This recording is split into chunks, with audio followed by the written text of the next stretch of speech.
नमस्कार, मैं संजय शर्मा। आप देख रहे हैं 4PM न्यूज़ नेटवर्क। अपने देश में सबसे ज़्यादा पैसे वाले एक शख्स हैं, नाम है मुकेश अंबानी। सभी जानते होंगे आप, नाम ही काफ़ी है। तो सब पैसे वाले हैं, बहुत सारे धंधे हैं। जब बहुत सारे धंधे हो गए और धंधे को और आगे बढ़ाने का मन किया तो लगा कि धंधा तभी बढ़ सकता है जब साहब की पूरी तरह चमचागिरी हो जाए। अब साहब की चमचागिरी कैसे हो सकती है? तो लगा कि एक चैनल खोल लिया जाए, और एक नहीं फिर कई सारे चैनल खोल लिए जाएं। तो आजकल जो आप नेटवर्क 18 देखते रहते होंगे और तमाम उनके अलग अलग चैनल्स, तो साहब उन्होंने ख़रीद लिया। अब ख़रीद लिया, ख़रीदने से तो काम चलता नहीं।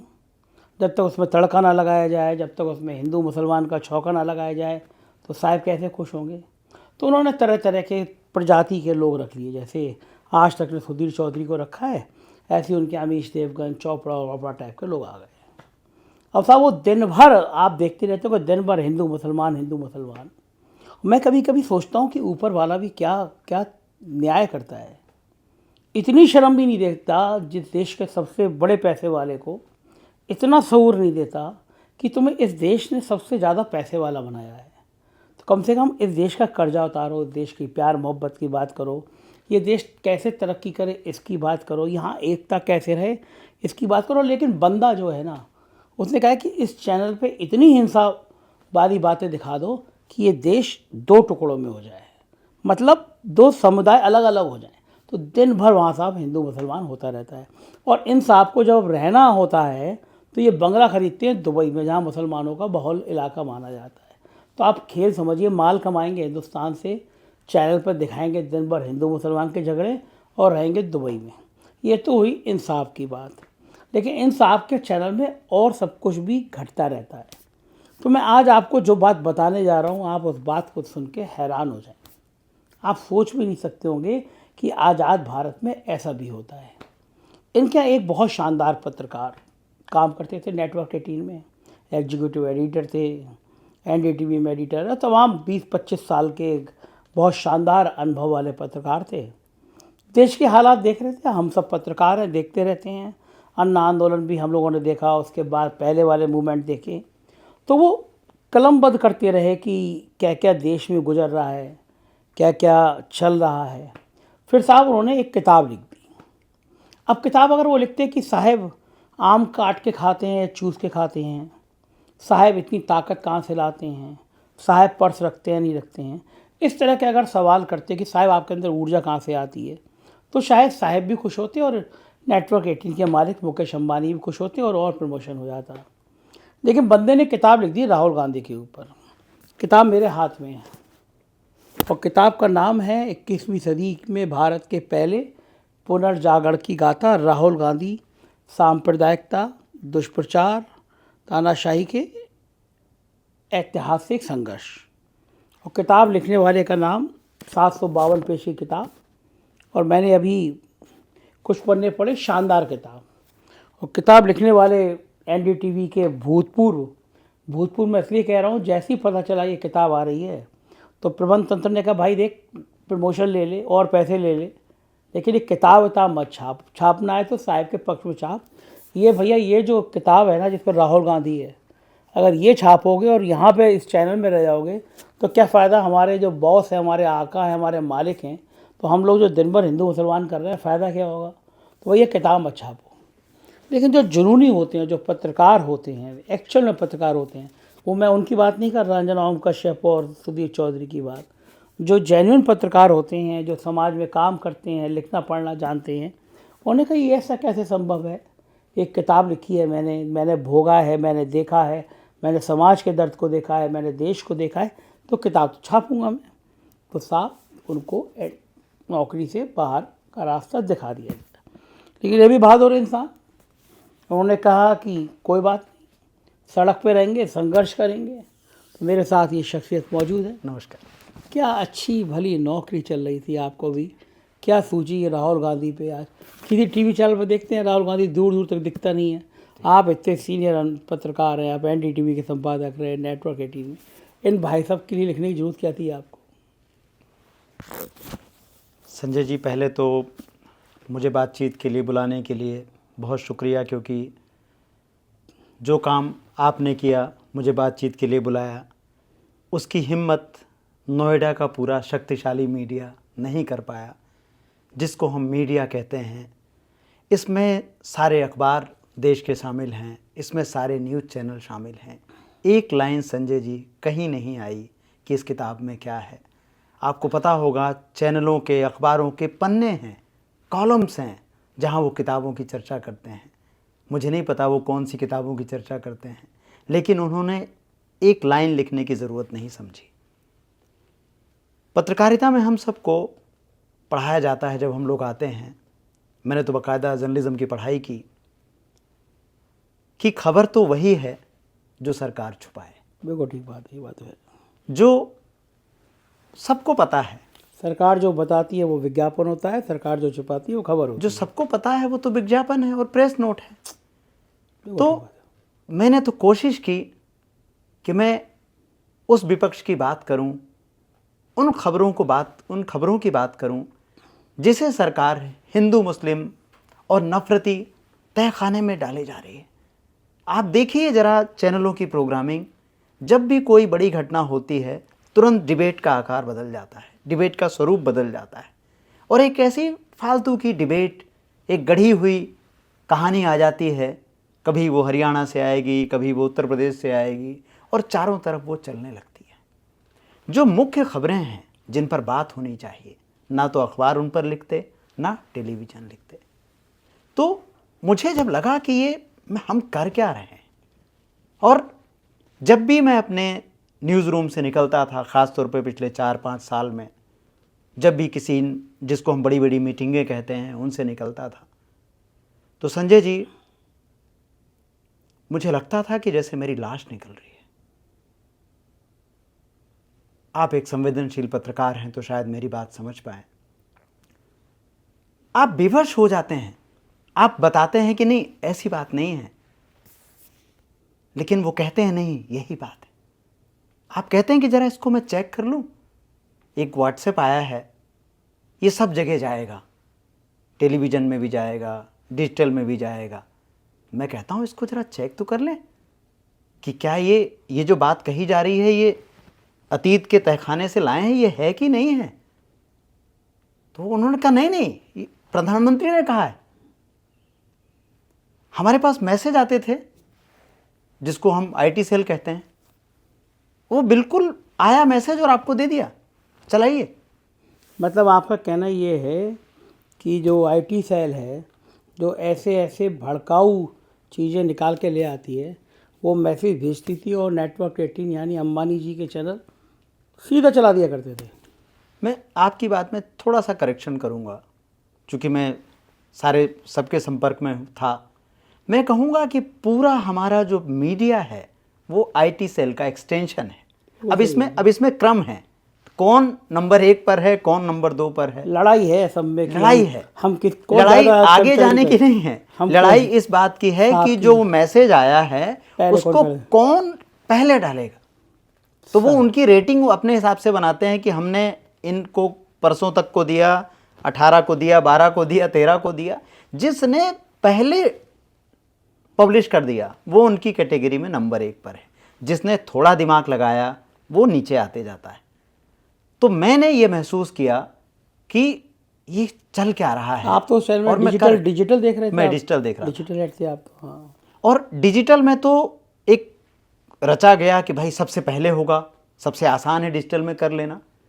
तो आप कह सकते हैं मैं एक ऐसे सिस्टम में था जिसमें तेजी बहुत ज़्यादा है, क्योंकि चीज़ आ रही है, तुरंत जा रही है। मैंने कोशिश की कि नहीं ये गलत है। तो जब मेरी ऐसी कोशिशें विफल होती थी, और मैं भी उन्हीं मुश्किलों में था जिन मुश्किलों में हिंदुस्तान में पत्रकार हैं, जहां उनके पास कोई दूसरा काम नहीं है, तो मुझे हमेशा ये महसूस हुआ कि मैं उस मीटिंग रूम में तो दयाशंकर गए, लेकिन उस मीटिंग रूम से लौटती दयाशंकर की लाश थी। तो मैं एक अपराध बोध से जूझ रहा था कि आखिर मैंने इतने साल इस पत्रकारिता में क्या इसी बात के लिए दिए कि नहीं जो आ गया कर दीजिए, कोई सत्यता नहीं जांचनी, कोई नहीं। और कई सारे तो मैसेज ऐसे होते होंगे जो आपको लगता होगा ये समाज को तोड़ रहे हैं, ये दो समुदाय को तोड़ रहे हैं, ऐसे मैसेज भी होते हैं। बिल्कुल, लेकिन उन पर प्रोग्राम बनाए जा रहे हैं। और आप सोचिए कि देश के सबसे बड़े जो मीडिया चैनल हैं, या जिस कंपनी में मैं था, वो सबसे बड़ी देश की मीडिया कंपनी, वहाँ भी जो बड़ी खबरें हैं वो सूत्रों की चलती हैं। हाँ, ये तो कमाल है कि तो ये सूत्र जर्नलिज्म, ये कौन सा सूत्र जर्नलिज्म है जहां आप कहते हैं कि आपके पास तो 2 रिपोर्टर होंगे, 1 कैमरामैन होगा, लेकिन जिसके पास देश में इतनी बड़ी फौज है रिपोर्टर की, संपादकों की, उसके यहाँ एक छोटी से छोटी खबर भी सूत्र से आती है, कंफर्म नहीं है, सूत्र ने बता दिया। हाँ। अच्छा, मैं एक बात नहीं समझ पाता था दयाशंकर भाई, कभी कभी जो चैनल का मालिक होता है, जैसे मतलब मैं कितने बड़ा आदमी हो जाऊँ, लेकिन अगर मेरा कोई चैनल चल रहा है तो मैं देखूंगा कि मेरा क्या चल रहा है। क्या मुकेश अंबानी को नहीं पता चलता होगा कि ये दिन भर ये हिंसा हो रही है, दिन भर ये नफरती भाषण मेरे चैनल पे आ रहे हैं, दिन भर हिंदू मुसलमान की लड़ाई हो रही है, क्या उनको पता नहीं चलता होगा? देखिए, मैं इतने बड़े ओहदे पर तो वहाँ नहीं था जहाँ मुझे उनसे बात करने का कभी मौका मिले। जाहिर है बहुत सारे दूसरे लोग थे, लेकिन एक नागरिक होने के नाते, इसके लिए मुझे लगता है पत्रकार होना भी ज़रूरी नहीं है, एक नागरिक होने के नाते ये प्रश्न तो हमेशा मन में उठता है। और जब आप वहाँ काम कर रहे हो तो और आपको लगता है कि आखिर ये जो इतना कुछ घट रहा है कैसे पता नहीं होगा। तो ये तो मुझे लगता है कि ये उनका चुनाव है शायद, कि उनको क्या देखना है और उनको क्या चलाना है। लेकिन मैं कहता हूँ कि वो तो एक मालिक हैं, लेकिन जो ये करने वाली पूरी बिरादरी है। हाँ, लेकिन मुझे लगता है कि मालिक ने इशारा किया कि हमारे साहब खुश इससे होंगे कि उनके लिए चुनावी वोट की फसल तैयार की जाए।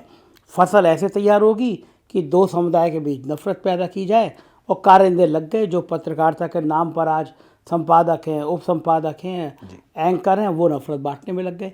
यही चलन शायद टीवी चैनलों में शुरू हो गया। टीवी चैनलों में एक ऐसी होड़ है, और वो होड़ है 2 चीज़ों की होड़ है। पहली, आसान सवाल की। कौन सबसे आसान सवाल पूछता है? सत्ता से, विपक्ष से कड़े सवाल। हाँ, विपक्ष का कॉलर पकड़े और सत्ता से वो आसान सवाल पूछे, वो सबसे अच्छा पद। सत्ता से सबसे सरल पूछे। जैसे कि आप आम काट के खाते हैं, आम चूस के खाते हैं, आप पर्स रखते नहीं रखते हैं, आपको इतनी ऊर्जा प्रधानमंत्री जी कहाँ से आती है, इस तरह के सवाल पूछो। तो आप अच्छे पत्रकार हैं। और सवाल ये कि मीडिया तो आपके खिलाफ है प्रधानमंत्री जी, फिर भी आप हौसला नहीं हारते हैं। जब ये इस किस्म की पत्रकारिता, जहाँ पर पत्रकारिता हो रही है, जहाँ पर इस किस्म के सवालों को आप सवाल कहते हैं, और हर दिन सारी मीटिंगों का एक ही जो है, अगर ये किताब हो सकता है संजय जी नहीं आती या टल जाती, अगर न्यूज़ रूम में राहुल गांधी के लिए कोई स्पेस होता, विपक्ष के लिए कोई बात होती। देखिए कितनी कायदे की बात कर रहे हैं दयाशंकर भाई, कि ये न्यूज़ रूम का माहौल बता रहे हैं, देश के सबसे बड़े आदमी मुकेश अंबानी के चैनल का हाल बता रहे हैं, और कह रहे हैं कि ये जो किताब मैंने लिखी है, ये किताब मैं नहीं लिखता कि विपक्ष का एक बड़ा नेता है राहुल गांधी, उसको लेके भी स्पेस होता भाई, उसके इनके चैनल में उसके लिए भी कोई बात की जा रही होती।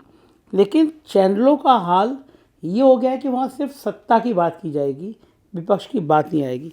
ये किताब तो बहुत मोटी लिख दी आपने, 752 पेज।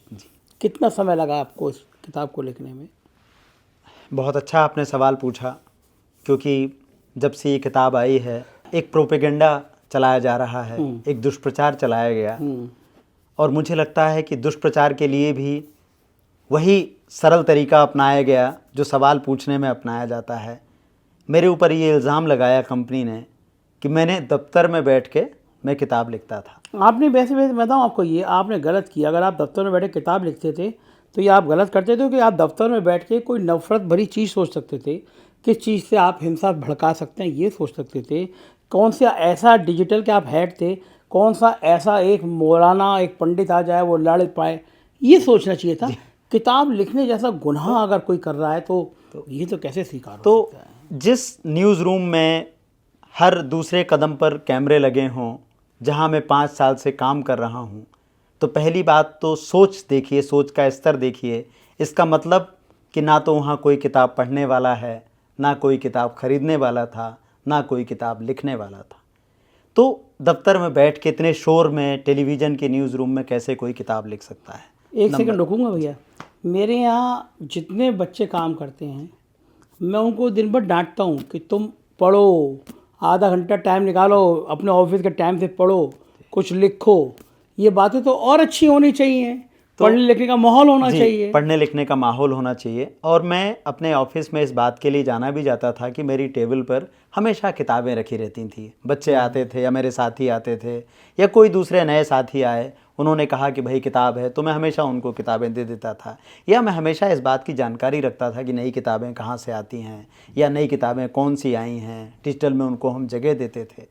तो पहली बात तो ये कि ये जो आपने सवाल पूछा कि किताब इतनी मोटी हो गई, तो किताब लिखने की प्रक्रिया, जैसा कि अभी हम बात कर रहे थे, कि लगभग 10 साल से मेरे मन में था, जब से सरकार ने लोकतंत्र के नाम पर लोकतंत्र की हत्या शुरू कर दी।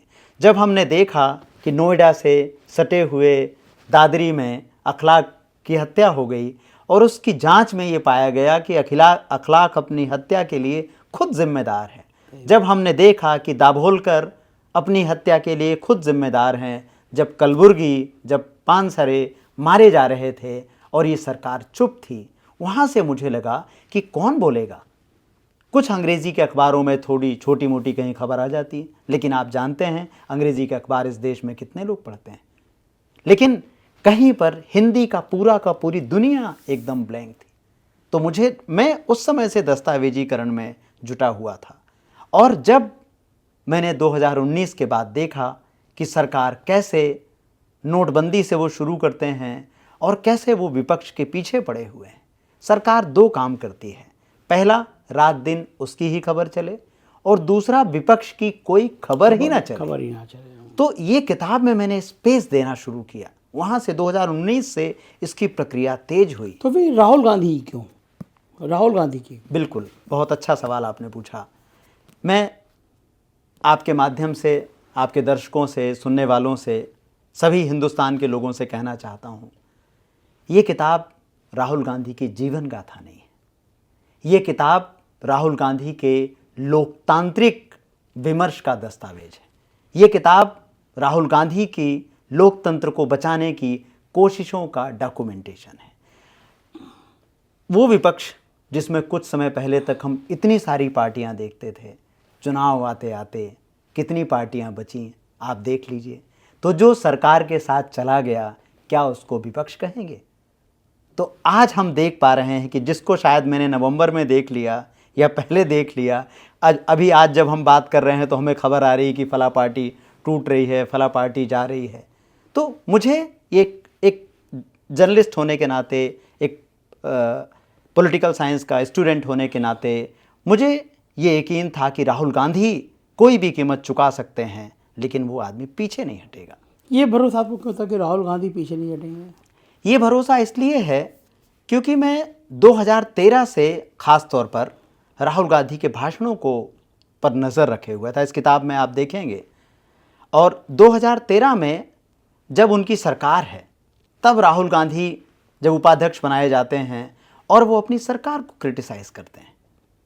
आप मुझे बताइए कि 10 सालों में सरकार के किसी एक व्यक्ति का आप बता दीजिए, बीजेपी के अध्यक्ष का बता दीजिए, आरएसएस प्रमुख का बता दीजिए, सरकार के मंत्रियों का बता दीजिए, जहां वो अपनी आलोचना करें।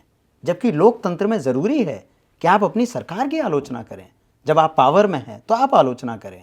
नेहरू की विरासत क्या है? गांधी की विरासत क्या है? वो तो कल प्रधानमंत्री जी कह रहे थे, नेहरू तो भारत के लोगों को कह रहे थे कि बड़े आलसी हैं, नेहरू रिजर्वेशन के खिलाफ थे।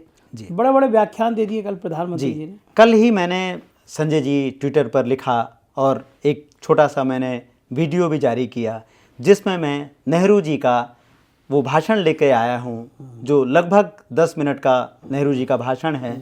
और उस भाषण को जब पूरा कोई सुन ले तो समझ में आ जाता है कि नेहरू जी कैसे सिलसिलेवार तरीके से अपने देश के लोगों को बता रहे हैं कि हमें कैसे आगे जाना है। एक अभिभावक की तरह बता रहे हैं, जैसे मैं और आप बात कर रहे हैं। अभी मेरे वाक्य का एक कथन कोई निकाल ले और वो कुछ भी बात करने लगे। हम ये सब किससे उम्मीद करते हैं? हम राजनीतिक कार्यकर्ताओं से तो उम्मीद करते हैं, लेकिन क्या हम देश के प्रधानमंत्री से ही उम्मीद करते हैं कि वो अपने पुरखे पर इस तरह से बयानबाजी करें? आखिर नेहरू, गांधी, पटेल, अंबेडकर, यही तो पुरखे हैं हमारे। तो और एक चीज और देखिएगा, चुनाव के पहले, अभी का नहीं कहता मैं, 2014, 2019 और अब 2024, जब जब चुनाव आते हैं, प्रधानमंत्री मोदी को नेहरू की याद क्यों आती है? नेहरू की याद इसलिए आती है क्योंकि उनके पास अपना बताने के लिए कुछ नहीं है। नेहरू को विरासत में क्या मिला था? नेहरू को वो अकाल मिला था, भूख मिली थी, संसाधन के नाम पर कुछ नहीं था।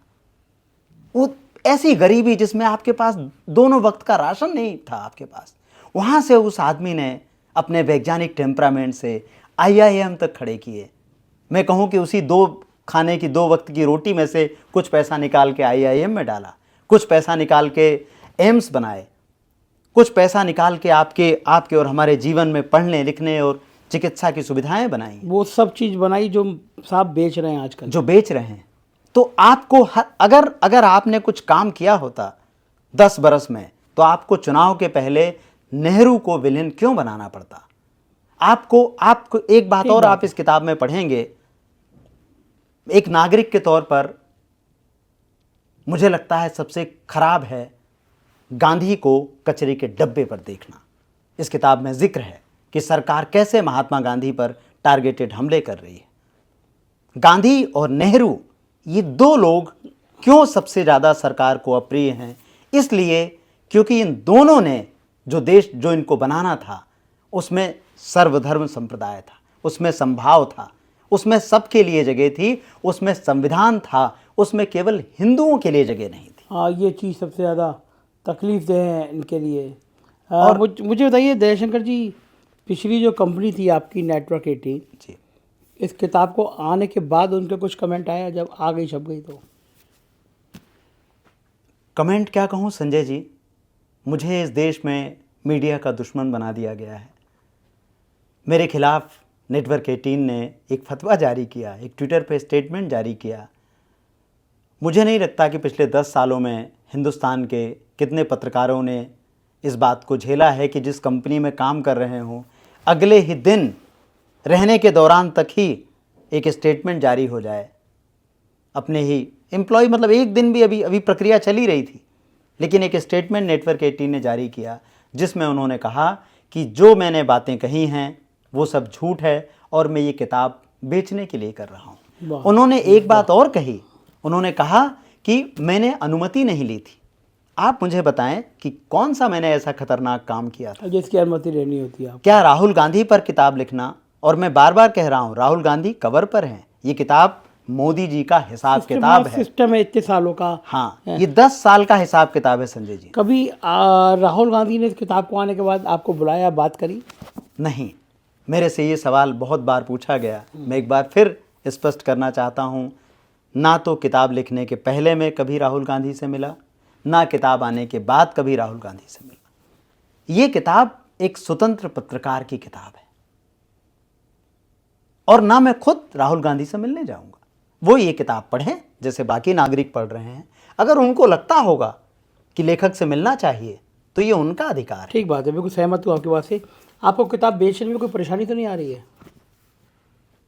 संजय जी, जिस तरीके की स्थितियां मेरे साथ 22 नवंबर से हुई, वो ऐसी हैं जो किसी भी ऐसे व्यक्ति को जिसकी संविधान में, जिसकी लोकतंत्र में आस्था है, बहुत निराश करती हैं। एक तरीके से नैराश्य की ओर धकेलती हैं। कैसे? पहले तो कंपनी आपके खिलाफ एक फतवा जारी करती है, फिर कंपनी आपका वेतन रोक लेती है 3 महीने का, और वो लिख के देते हैं आपको एक धमकी भरी भाषा में कि ऐसा है कि चलो हम नहीं देंगे पैसे, आप कर लो जो करना। एक ही नोटिस संजय जी, एक ही नोटिस मुझे 3 बार भेजा जाता है। एक ही नोटिस, मुझे फोन आते हैं कि आप बात करना बंद कर दीजिए, लेकिन मैं कहता हूं कि मैं क्या कर रहा हूं, मैं तो अपना काम कर रहा हूं। सही बात है, किताब ही तो आप। और जब मेरी ये किताब आई तो मुझे एक मैसेज आता है मेरे फ़ोन पर कि आपकी किताब के लिए ऑल द बेस्ट। और उस दिन के बाद से किसका मैसेज आता है? जिनको आप हिंदुस्तान में IT सेल की मुखिया के रूप में जानते हैं, अमित मालवीय जी, उनका मैसेज आपके फ़ोन पे आया जी। क्या लिखा उन्होंने? उन्होंने लिखा किताब के लिए शुभकामना। अच्छा, हामिद मालवी को इतना पसंद आ गए? ओके। और क्या संयोग है कि उसके पहले तक ये किताब, जब 22 नवंबर को इसकी घोषणा हुई, अगले कुछ दिनों में, अगले कुछ घंटों में ये किताब अमेजन की पॉलिटिक्स कैटेगरी में नंबर 1 थी, बेस्ट सेलर हो गई थी। लेकिन उसके बाद से ये किताब मिलना बंद हो जाती है अमेजोन पर। लोग एकदम मुझे परेशान किए हैं कि किताब नहीं मिल रही है। और आप सोचिए, सारे पाठक परेशान हैं और 650 इस किताब के सेलर आ जाते हैं, फर्जी सेलर हैं। जबकि किताब लिखी मैंने, किताब का प्रकाशक भी मैं हूँ, किताब का डिस्ट्रीब्यूटर भी मैं हूँ, लेकिन वो 650 लोग कौन हैं? फर्जी तैयार किए। हम अमेजन को लिखते हैं, अमेजन कहता है हम कुछ नहीं कर सकते क्योंकि किताब उनको इससे मतलब नहीं। अब अमेजन किसके दबाव में है ये आप समझ सकते हैं। बिल्कुल ठीक बात है, लेकिन आपकी इस बहादुरी को मैं सलाम करूंगा। और देखिए साहब, ये दौर है इस आज़ादी का, नए युग की आज़ादी, नए भारत की आज़ादी। बड़ी बड़ी बातें होती हैं, लेकिन एक पत्रकार किताब लिखता है लोकतंत्र के 10 सालों का जिक्र, तो साहब मुकेश अंबानी साहब के पेट में दर्द हो जाता है, कंपनी के पेट में दर्द हो जाता है, पत्रकार की नौकरी चली जाती है।